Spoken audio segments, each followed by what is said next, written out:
Hi everyone, and welcome to Hontora. If you're new here, make sure you hit that subscribe button. This is the place where we explore the darkest, most deeply unsettling, true horror stories the internet has to offer. And if you've been here before, welcome back. Genuinely glad you're here. I want to be upfront with you before we start. I don't always know how to introduce what I bring to this channel. Most weeks I can at least tell you what you're walking into. Tonight, I'm not sure I can do that honestly. These two stories don't fit neatly into anything. And I think that's the part that's been sitting heavy on me since I found them. But first, thank you. No build-up, no performance. Just genuine gratitude for the people who keep showing up here, who take these stories seriously, who treat this channel like it's worth their time. That means more than I usually say out loud. Links are at the top of the description, always will be. 2 stories tonight. The first one got under my skin in a specific, traceable way. I can follow the thread of why it disturbed me. The second one doesn't work like that. It just lives somewhere in the back of my head now, and I suspect after tonight, it might live in yours too. Drop something in the comments when it's over. I want to know what you took away from it. I read every one. Okay, lights down, get somewhere you feel settled, and let's go. Viewer discretion is advised.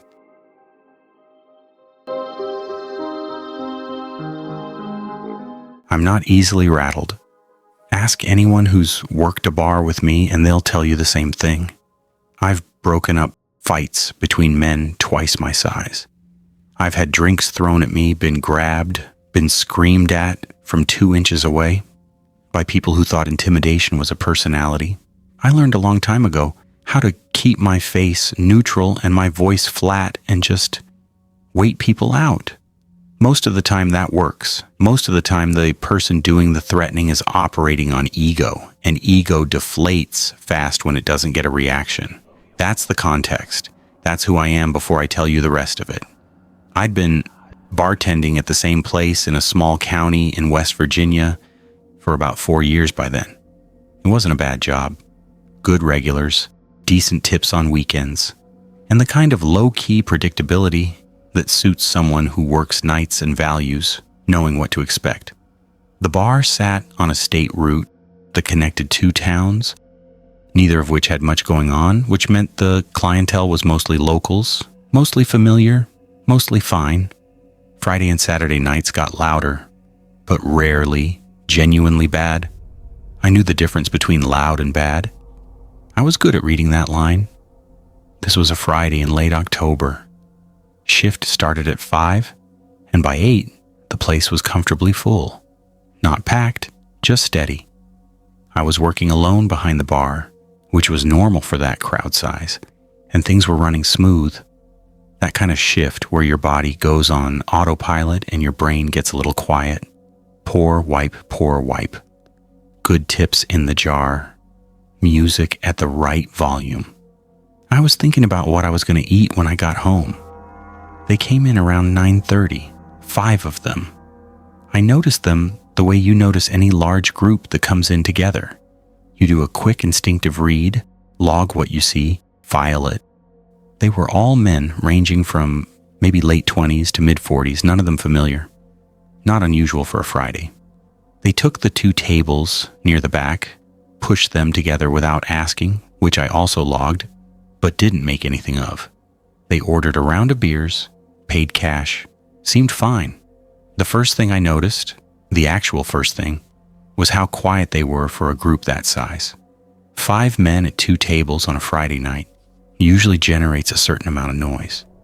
Talking over each other, somebody's phone playing something, laughter that's a little too loud. These 5 were almost subdued. They talked to each other in a way where you couldn't quite catch what was being said even when the music dropped between songs. Heads close together. A quality to it that felt less like a night out and more like a meeting. I told myself they were tired. End of a work week. People drink quietly sometimes. I moved on. The situation at the bar happened around 10:15. One of them, the oldest looking one, heavyset, wearing a canvas work jacket, came up to order another round, and while I was pulling the beers, asked me what time I got off. I get that question occasionally. It's usually just someone who wants to know if they have time for another drink. I told him we closed at midnight and I'd be out shortly after. He nodded, then said, "You drive home alone?" I looked at him directly, kept my face the same way I always keep it. Said, "Yes, I do." He held eye contact for about 2 seconds longer than a normal person holds eye contact, then took the beers back to the table. I watched him sit down, watched him say something to the others.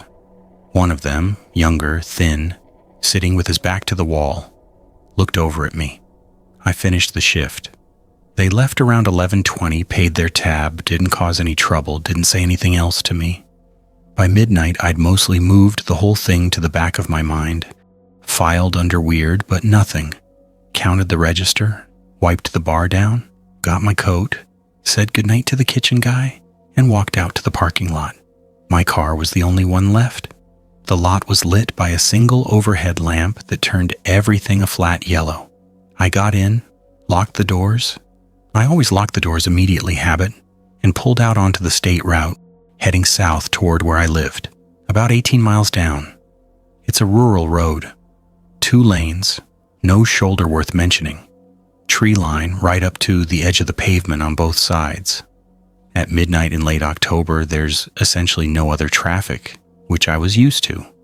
I drove it 5 nights a week. I knew every curve. About 6 miles out, I came around a long bend and my headlights caught something in the road. I slowed down. It took me a few seconds to process what I was seeing. Debris across both lanes, branches, what looked like an old wooden pallet, and something spread across the pavement that I recognized after another second as a strip of those spike devices used to shred tires. Not a random scatter. It was arranged, not chaotically dumped, placed in a pattern that blocked both lanes and the narrow gravel edge. I stopped about 30 feet back and sat there with the engine running, looking at it. The road that went around it didn't exist. There was no other way through on this route. But there was a turnoff about 100 yards back, an old county road that went west, unpaved, that I'd driven past 1,000 times without ever taking it. I knew, in a general way, that it curved around through some low land and came out several miles down. Old farm access, not well maintained. I sat there for maybe 15 seconds. That's a long time to sit still when your brain is doing what my brain was doing, which was running the math on what it would take to arrange debris like that across a road at midnight in October and coming up with no answer that felt like accident or coincidence. I reversed, slowly, lights off. And that was instinct, not strategy. My hand just hit the switch. I reversed in the dark about 200 feet before I turned around, and I didn't turn my lights back on until I'd made the turnoff onto the county road. That's when I saw the truck. It was parked just off the main route, pulled into the trees far enough to not be visible from the road unless you were moving slowly in the dark with your eyes already adjusted. An older pickup, no lights on. I don't know if anyone was in it. I was not going to slow down to find out. The county road was rough, unpaved, and heavily rutted from rain, branches scraping the sides of my car. No visibility beyond what my headlights covered. I drove faster than was smart and told myself to breathe, and watched my mirrors and saw nothing behind me and kept going. Roughly 2 miles in, my front right tire went. The sound was immediate and wrong. Not a blowout, more like a sudden loss of resistance, a soft collapse. I pulled over, got out, crouched down in the dark with my phone flashlight and found the nail. Long construction grade. I looked at the road surface ahead of my car and found 3 more, scattered across the lane, sitting there like they'd been put there. Like someone knew which road I'd take if the first one was blocked. I did not stand there and think about what that meant. There wasn't time to think about what that meant. I pulled the car as far off the road as the terrain allowed, killed all the lights, and got into the tree line on foot, moved parallel to the road, staying in the dark, until I came to an old farmstead set back from the track, a collapsed outbuilding and a stone foundation from something long gone. I got into the outbuilding through a gap in the boards, got into the corner furthest from the entrance, and sat down with my back against the wall and my phone in my hand and didn't move. I could hear vehicles on the county road. 2 separate passes over the next hour, slow moving, no music. The second one stopped for a while near where I'd left my car. I could see the edge of headlights through the gaps in the boards. I sat very still and breathed through my nose. They moved on. Eventually, I called a family member from the next county who drove out and got me. We didn't use my car, left it. The sheriff's department took a report. They photographed the debris on the main road, the nails, my car, the tire. They said they'd look into it. The deputy who took my statement told me, and the way he said it was careful, like he'd thought about how to say it, that the section of county land around that area had come up before in an unrelated investigation context. He didn't say more than that. I didn't ask him to. I looked up disappearances in that county when I got home. There were 3 in the past 9 years, all women, all traveling alone, all on rural roads, within 20 miles of where I'd been that night. None resolved. All still listed as open. I don't work at that bar anymore. I moved about 8 months after it happened. I don't drive rural roads at night, which is an adjustment when you've lived in that part of the state your whole life. But it's an adjustment you make. The investigation, as far as I know, is still open. No charges, no names released. What I think about, when I think about it, which is less often now than it used to be, is the question of how long that road had been prepared before I drove it. How many nights they'd waited. Whether I was specifically chosen or just the variable that finally came along when everything else was already in place, I don't have an answer. And I've decided that's probably better. Because if there is one, I'm not sure I want to know how many times they'd done it before they got it right. I want to be clear about something before I start. I'm not a person who tells stories like this. I'm a civil engineer. I've spent 30 years working with load-bearing calculations and soil compression data and things that either hold weight or they don't.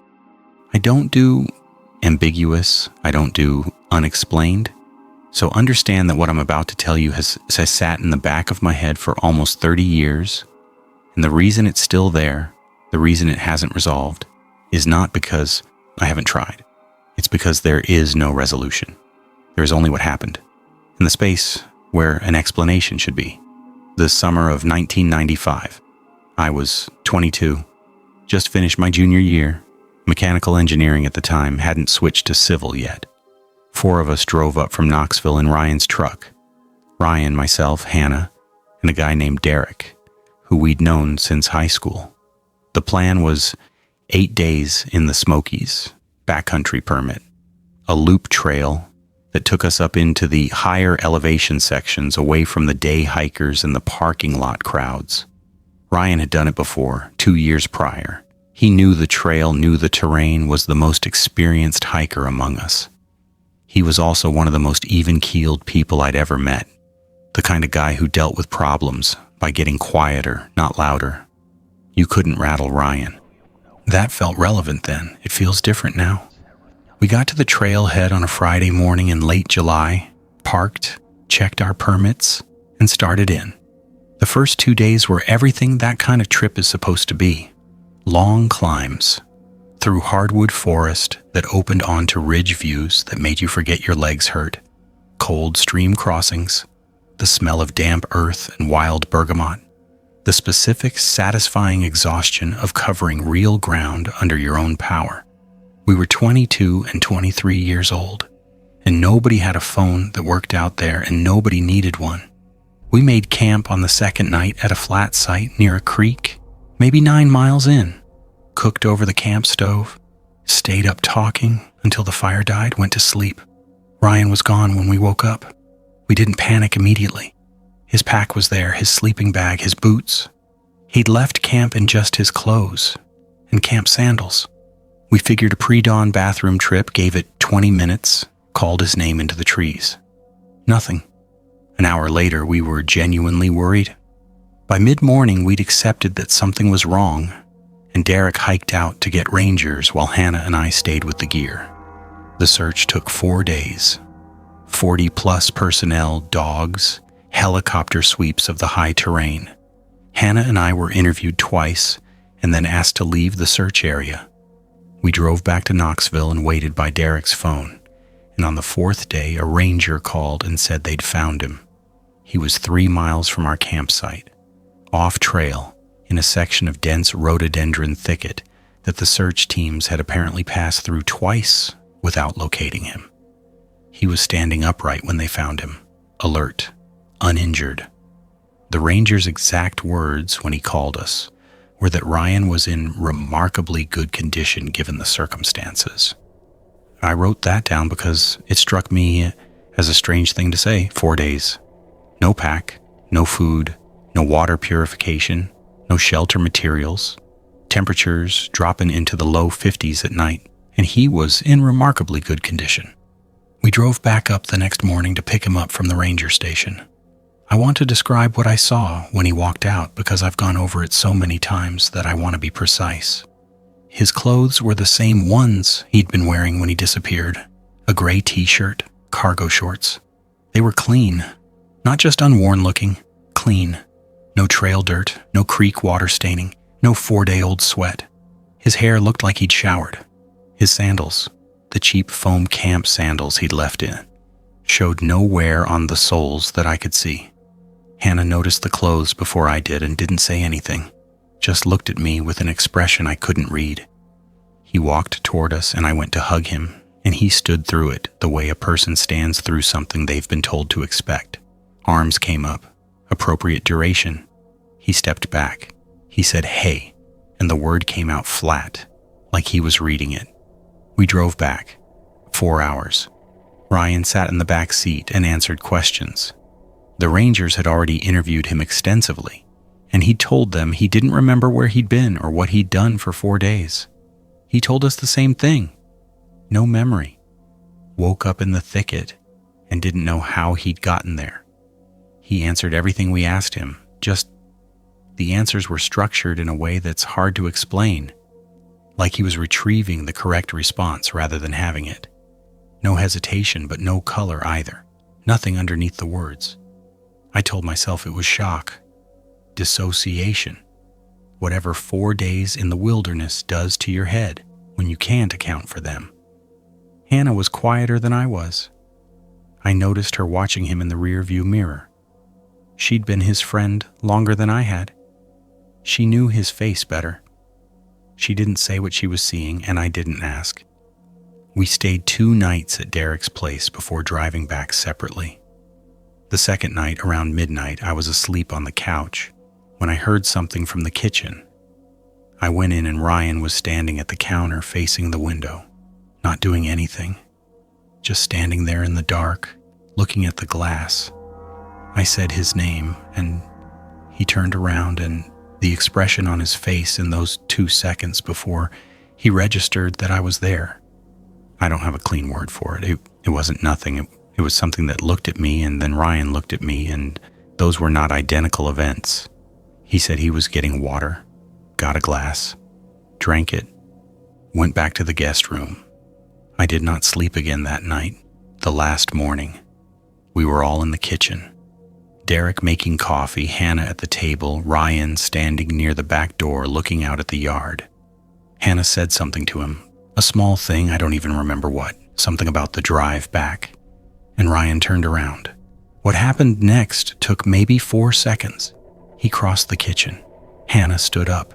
He grabbed her by the throat with both hands and put her against the wall, and the sound she made. I can still hear it exactly. Derek and I pulled him off. It took both of us. He didn't fight us, didn't resist, just released, stepped back. His face was completely neutral. Hannah was on the floor, hands at her throat, and Ryan walked to the back door, opened it, went down the porch steps into the yard, crossed the yard, and walked through the gate into the alley behind the house. We did not go after him. I'm not ashamed of that. Police were called. Hannah went to the hospital, boomos, bruising, no fractures. Ryan's parents were notified. A missing persons report was filed, then another. He was gone, just gone. As quickly and completely as he disappeared from that campsite 3 days earlier. Investigators went back to the search area in the Smokies, looked for evidence of where he might have sheltered during those 4 days. Found nothing. No disturbed ground, no improvised shelter, no fire remains. The rangers I spoke to afterwards said the area where he was found, that rhododendron thicket, would have been almost impossible to survive 4 nights in without some kind of protection. Too dense for body heat to accumulate. Too exposed to the drainage cold that comes off the ridges after dark. The attack on Hannah was never formally explained. Ryan's family hired a psychiatrist who suggested a dissociative episode consistent with extreme trauma. That's in a report somewhere. It satisfied a legal requirement. It didn't satisfy me. Hannah moved across the country the following year. We've spoken twice since then. The second time was about 10 years ago. She asked me if I'd ever figured out what had happened to Ryan up there. I told her no. She was quiet for a long moment and then said she thought about his hands a lot. I asked her what she meant. She said that when he grabbed her, she looked at his face, and she said whatever was behind his eyes in that moment, whatever was making the decision, it wasn't scared, it wasn't angry, it wasn't anything she had a word for. It was just looking at her the way you'd look at something you were trying to understand. Ryan has never been found. I've driven through that area twice since then, once for work, once without a real reason I could name afterward. The second time I pulled over at an overlook above the valley and sat there for a while, looking at the tree line. I'm still not sure what I was looking for. I'm less sure I'd want to find it.